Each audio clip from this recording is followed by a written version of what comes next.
Oui, bien, le Supercross de Bercy déménage par la force des choses, hein, car il y a des travaux dans le POPB, et ce pour 2 ans. Donc, déjà, c'est certain que qu'il fallait déménager. Maintenant, lorsqu'on doit déménager pour un événement comme ça, est-ce qu'on va déménager dans une autre salle de spectacle comme Bercy ou dans un stade de foot en profitant pour peut-être donner une dimension supplémentaire et autre et pour tout dire, aller un standard US à cette manifestation? Eh bien, le choix a été fait et rapidement. Et puis, pourquoi? Parce qu'à Lille, il y a un stade magnifique qui a été inauguré en 2012, donc un stade extrêmement moderne qui va accueillir, je pense, au mieux les supporters du Supercross. Et puis aussi parce qu'il y a un toit, tout simplement. Et des stades avec un toit en France en ce moment de foot, il n'y en a pas beaucoup. Il y en a un à Lille, c'est pas très loin de Paris, c'est au cœur de... finalement, on a énormément de public de Bercy qui vient de cette région. La Belgique est toute proche, l'Allemagne pas si loin, l'Angleterre non plus, la Hollande bien sûr. Donc on est dans une métropole européenne et bon, quitte à quitter la capitale française, je pense que le choix était vraiment le bon.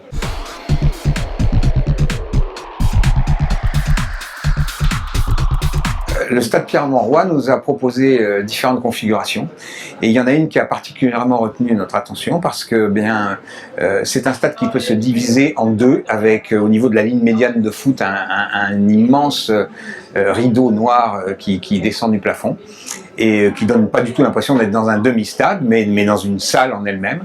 Et en fait, c'est un excellent compromis entre la salle de spectacle comme Bercy, qui évidemment ne peut proposer qu'un circuit qu'on connaît, qui est mythique certes, mais enfin bon, grâce aux coursives, mais qui sinon, effectivement, sur un plan purement supercross, n'était pas au standard US. Et donc, avec cette configuration demi-stade, on a un rectangle de 90 mètres sur 65 sur lequel on peut tracer une piste. C'est 2 fois plus que ce qu'il y avait à Bercy à l'intérieur de la salle, et en plus avec une longueur beaucoup plus grande, 90 mètres pour faire des sections rythmiques et tout ça, c'est parfait.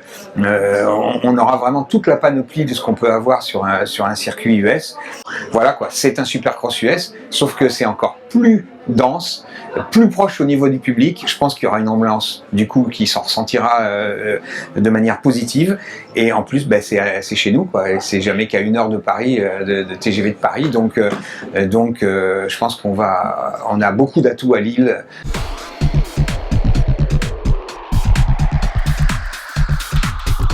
Ça peut paraître étrange, mais en vérité, Bercy, c'est un label d'organisation, c'est autant qu'une salle. Pour nous, au point de vue du Supercross, le Supercross de Paris-Bercy, depuis 1984, a créé sa propre légende, sa propre manière d'organiser, qui a été d'ailleurs reprise, y compris en Amérique, puisqu'au départ, en Amérique, il n'y avait pas de show, de présentation des pilotes, ni rien du tout. Tout ça, et toute la notion de show qui va avec tout ça, c'est quelque chose qu'on va transposer à Lille, et c'est pour ça que oui, c'est toujours le Supercross de Bercy, mais enfin bon, c'est à Lille.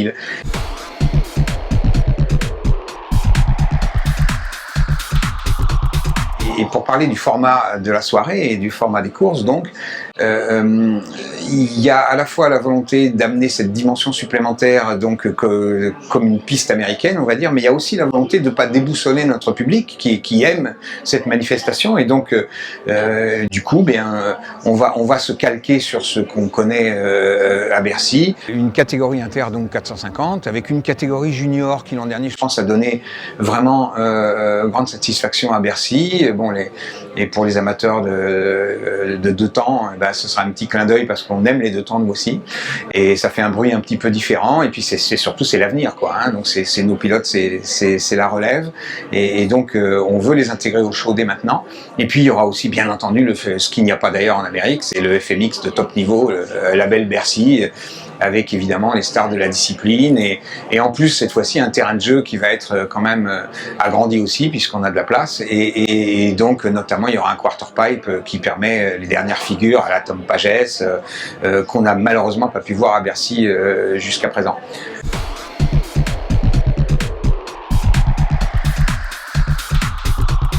Sur les stars, les inters, avec bien sûr une présence en masse des Américains, parce que le Supercross c'est les Américains, et nous allons renforcer ce plateau encore. Idéalement, j'aimerais bien avoir encore un top pilote supplémentaire, sans oublier de faire un clin d'œil bien sûr au public limitrophe comme les Belges, les Hollandais, les Allemands bien entendu, mais ça ce serait formidable. Enfin bon, et les Britanniques, hein, donc effectivement. On va pas citer les noms, mais ils viennent assez facilement à l'esprit. Qui est au top en Angleterre, qui est au top en Hollande ou en Allemagne, même s'il évolue loin de l'Allemagne. Bon, c'est des noms sur lesquels on va travailler. On peut pas faire les promesses à l'heure qu'il est, mais en tout cas, il y aura du gros plateau, c'est sûr.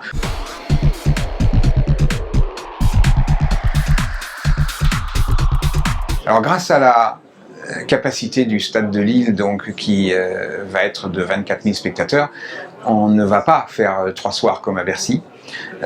On va faire 2 soirées, enfin une fin d'après-midi on va dire, avec un début à 19h le samedi et non pas 20h, de façon à ce que les gens puissent rentrer sur Paris, sur la Belgique ou la Hollande, même en fin de soirée. Ça se terminera entre 22h15 et 22h30. Donc il y a vraiment une soirée le samedi qui sera le Saturday Night Fever habituel, et il y aura également donc le dimanche après-midi début à 14h, donc 1 heure plus tôt également. Ça permettra au public de revenir en fin de week-end plutôt chez lui ou pas trop tard pour réentamer sa semaine. Bon, c'est une fois dans l'année aussi, hein. Il y a du grand supercross qui déboule en France. Je pense que on se déplacera quand même de loin, comme on se déplaçait de loin pour venir à Bercy.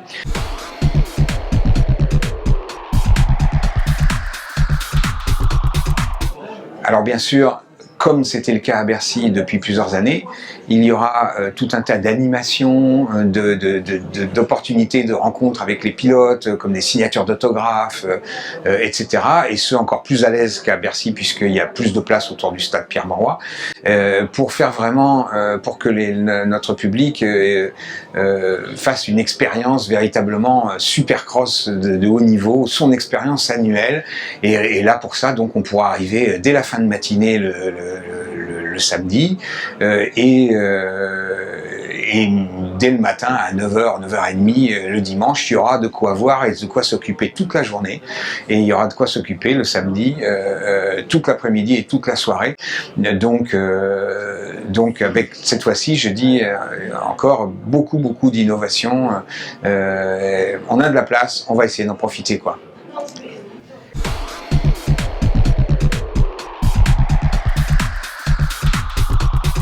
En ce qui concerne la billetterie, eh bien, elle est en train de se mettre en place.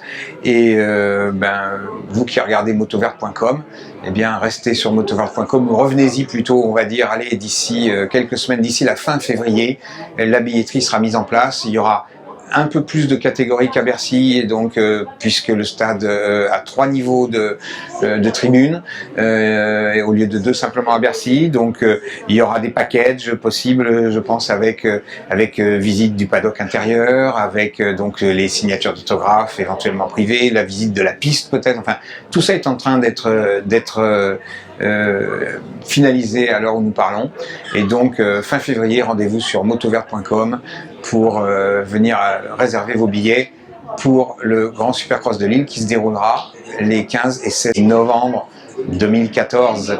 Voilà, on s'y retrouve. Merci.